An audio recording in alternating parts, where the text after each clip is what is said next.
ఫిబ్రవరి 19, 2023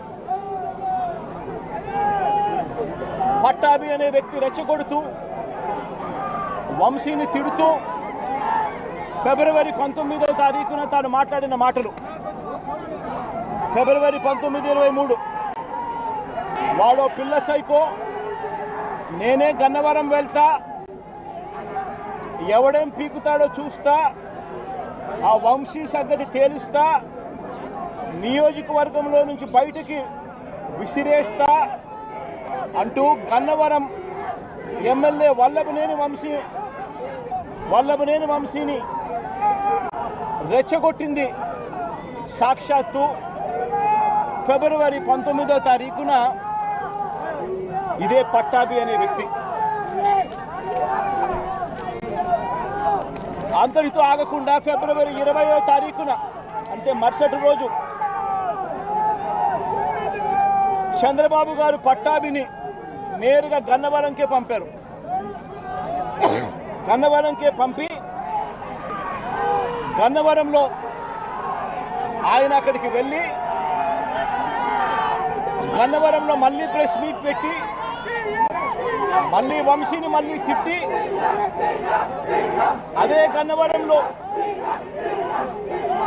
చుట్టుపక్కల ప్రాంతాల నుంచి తాను పోగేసిన మనుషులను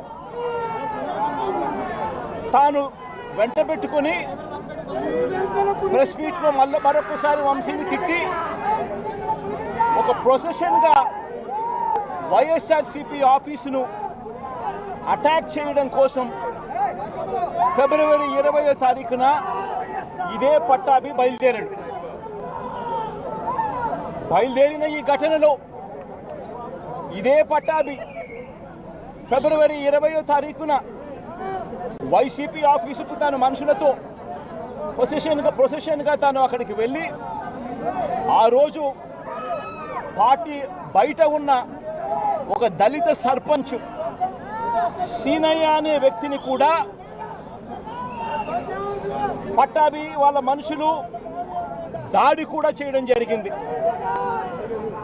ఈ దాడి జరుగుతా ఉన్న నేపథ్యంలో ఉద్రిక్తతల మధ్య పోలీసులు కూడా నిర్వహించేదానికి విశ్వ ప్రయత్నం కూడా చేశారు. ఆ చేసిన విశ్వ ప్రయత్నంలో సిఐ కనకారావు, ఈయన కూడా దళితుడే, సిఐ కనకారావు తల పగలగొట్టి నిరోధించే కార్యక్రమంలో సిఐ కనకారావు తల కూడా ఇదే అల్లరి మూకలు పట్టాభి నేతృత్వంలో ఇదే అల్లరి మూకలు తల కూడా పగలగొట్టారు. ఇలాంటి ఉద్రిక్తతల మధ్య ప్రతిచర్యగా తెలుగుదేశం పార్టీ వాళ్ళు ఇటువైపున రావడం, ప్రతిచర్యగా వైసీపీ వాళ్ళు కూడా అటువైపున వెళ్ళే కార్యక్రమం జరగడం, ఈ ఘటన జరిగింది. రెండు వైపులా ఆ రోజు పోలీసులు కేసు పెట్టారు. వైసీపీ ప్రభుత్వం అధికారంలో ఉంది, అయినా కూడా వన్సైడెడ్గా కేసులు వాళ్ళ మీద పెట్టలేదు. రెండు వైపులా కేసులు పెట్టారు, రెండు వైపులా ఉన్న వాళ్ళ మీద కేసులు పెట్టారు.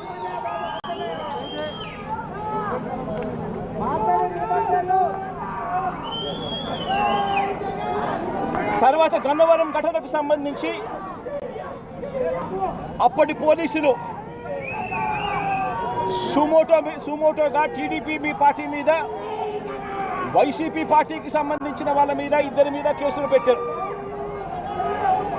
ఇదే సమయంలో టీడీపీ వాళ్ళు 3 కంప్లైంట్స్ కూడా ఇచ్చారు, అవి కూడా తీసుకోవడం జరిగింది. కానీ ఈ ఘటనలన్నీ కూడా టీడీపీ ఇచ్చిన కంప్లైంట్స్లో కానీ, ఆ రోజు ఇచ్చిన కంప్లైంట్స్లో కానీ, పోలీసులు పెట్టిన కేసుల్లో కానీ ఎక్కడా కూడా వంశీ పేరు లేదు. కారణం వంశీ ఘటనలో లేడు కాబట్టి,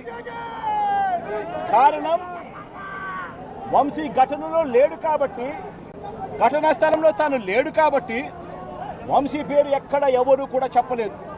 తెలుగుదేశం పార్టీ ఇచ్చిన కంప్లైంట్స్లో కానీ పోలీసులు పెట్టిన కేసుల్లో కానీ ఫిబ్రవరి 22వ తారీఖున అంటే ఫిబ్రవరి 20వ తారీఖున ఇది జరిగింది. ఇది జరిగిన 2 రోజుల తర్వాత గన్నవరం టీడీపీ ఆఫీస్ ఆపరేటర్గా డేటా ఎంట్రీ ఆపరేటర్గా పనిచేస్తా ఉన్న సత్యవర్ధన్ అనే ఈ దళిత యువకుడిని మంగళగిరిలోని టీడీపీ ఆఫీసుకు చంద్రబాబు నాయుడు గారు మనుషులను పిలిపించుకొని ఈ సత్యవర్ధన్ అనే వ్యక్తి ద్వారా మరో కంప్లైంట్ కూడా ఇప్పించారు. తెల్లటి కాగితం మీద ఆయనతో సంతకం తీసుకొని మరో కంప్లైంట్ కూడా ఇప్పించారు. దాని ఆధారంగా ఎస్టీ ఎస్టీ కేసు కూడా పెట్టారు. కానీ ఆ ఇచ్చిన ఆ కేసులో కూడా ఆ సత్యవర్ధన్ ఇచ్చిన ఆ కేసులో కూడా అప్పటికి కూడా వంశీ పేరు ఎక్కడా కూడా లేదు. కారణం వంశీ అక్కడ లేడు కాబట్టి, ఘటనా స్థలంలో లేడు కాబట్టి. ఫిబ్రవరి 23వ తారీఖున సత్యవర్ధన్ నుంచి పోలీసులు ఫిబ్రవరి 23, 2023 పోలీసులు ఇదే సత్యవర్ధన్ దగ్గర నుంచి 161 స్టేట్మెంట్ కూడా తీసుకున్నారు. ఆ స్టేట్మెంట్లో సత్యవర్ధన్ ఇచ్చిన స్టేట్మెంట్లో కూడా ఎక్కడా కూడా వంశీ పేరు ఎక్కడా లేదు. ఈ రోజున మాజీ ముఖ్యమంత్రి వర్యులు జగన్మోహన్ రెడ్డి గారు విజయవాడ సబ్ జైలుకు వెళ్ళి ఒక దళిత యువకుడిని కిడ్నాప్ చేసి బెదిరించి తప్పుడు వాంగ్మూలం ఇచ్చే విధంగా చేసినటువంటి ఒక వ్యక్తి వల్లభనేని వంశీని పరామర్శించడానికి వెళ్ళి మామూలుగానే మీడియా ముందుకు వచ్చి పచ్చి అబద్ధాలు మాట్లాడారు. 5 సంవత్సరాల పాటు ఇదే విధంగా ప్రతిరోజు కూడా నిస్సిగ్గుగా అబద్ధాలాడి ప్రజల్ని మోసం చేసినందుకే మొన్న ఎన్నికల్లో ప్రజలు వాతలు పెట్టినా కూడా బుద్ధి మార్చుకోకుండా మళ్ళీ అదే విధమైనటువంటి అబద్ధాలు నా పేరు పదే ప్రస్తావిస్తూ మీడియా సమావేశంలో జరిగినటువంటి ఆ రోజున ఫిబ్రవరి 20, 2023న జరిగినటువంటి సంఘటనని పూర్తిగా వక్రీకరించి లేనిపోని అవాస్తవాలన్నీ జోడించి మళ్ళీ ప్రజల్ని తప్పుదారి పట్టించేటటువంటి ప్రయత్నం చేశారు కనుకే ఈ రోజున మరి గౌరవ మంత్రివర్యులు కొల్లు రవీంద్ర గారు, మా పార్టీ శాసనసభ్యులు వెంకటరావు, మేమందరం కూడా మీడియా ముందుకు వచ్చి ఆయనలాగా అబద్ధాలు వండి వార్చకుండా వీడియోగ్రాఫిక్ ఎవిడెన్స్తో ఇవాళ మీడియా ముందుకు వచ్చాం. ఇవాళ ఏం మాట్లాడుతూ ఉన్నారు జగన్మోహన్ రెడ్డి గారు? మీరు నేను అకారణంగా ఆ రోజున గన్నవరం వెళ్ళానా? సందర్భం లేకపోయినా రెచ్చగొట్టానంట.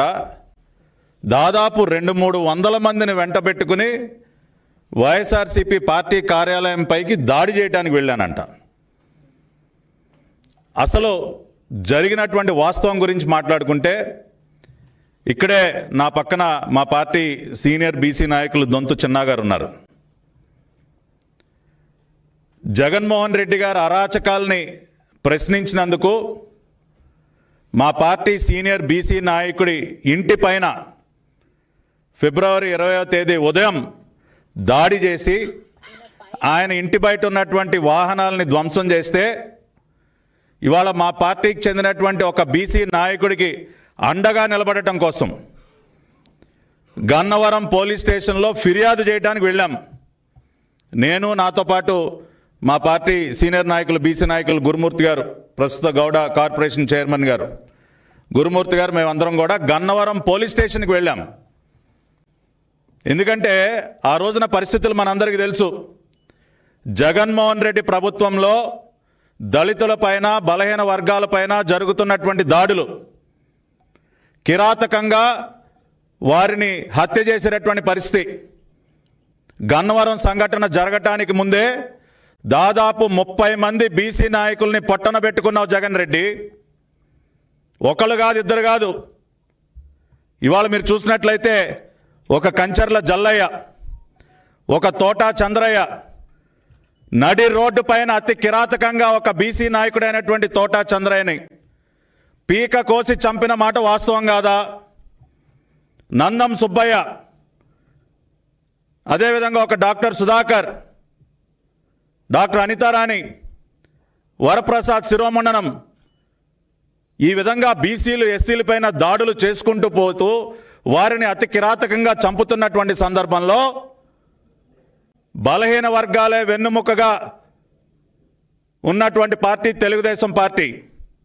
అటువంటి బడుగు బలహీన వర్గాలకి ఎట్టి పరిస్థితుల్లోనూ అండగా నిలబడాలి, వారికి రక్షణగా నిలబడాలని చెప్పి మా పార్టీ అధ్యక్షులు చంద్రబాబు నాయుడు గారు ఇచ్చిన పిలుపు మేరకు ఒక బలహీన వర్గాల నాయకుడు చిన్నా గారికి అండగా నిలబడటం కోసం వెళ్ళాం. అంటే నువ్వు మా పార్టీ బీసీ నాయకుడి ఇంటిపైన దాడి చేస్తే ఎవరు ప్రశ్నించకూడదా? బీసీలకు రక్షణగా నిలబడటానికి ఎవరు ముందుకు రాకూడదా? నీ ప్రభుత్వ హయాంలో బీసీల కోసం, దళితుల కోసం ఎవరు పోరాడినా వాళ్ళు నేరస్తులేనా?